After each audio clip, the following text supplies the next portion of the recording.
তো hey guys, welcome back to the channel. কেমন আছো তোমরা সবাই? আশা করছি তোমরা সবাই ভালো আছো, সুস্থ আছো।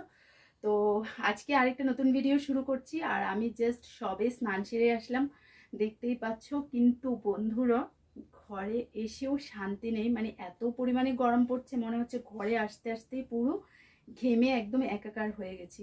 ঘাম একদম টপ টপ করে পড়ছে, এত গরম। তো দেখো, আর এই গরমে আজকে আমি চুলে হলো গিয়ে শ্যাম্পু করেছি।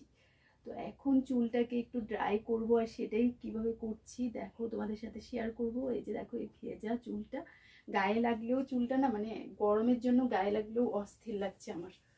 তো চলো এখন চুলটাকে একটু ড্রাই করে নিচ্ছি।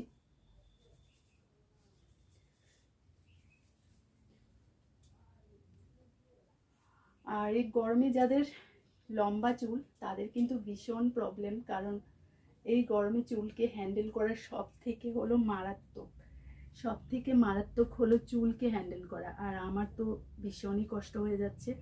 তা আমি একবার ভেবেছিলাম চুলটা কেটেই ফেলবো, কিন্তু তারপর আবার ভাবলাম যে দেখি কতদিন ক্যারি করতে পারি চুলটাকে। তারপর আবার ভাবলাম যে দেখি কতদিন চুলটাকে রাখতে পারি আর আমি এই গরমটা সহ্য করতে পারি। তো দেখো, গামছাটা দিয়েই এখন চুলটাকে হাফ শুকিয়ে নিতে হবে আমার। প্রচণ্ড গরম লাগছে।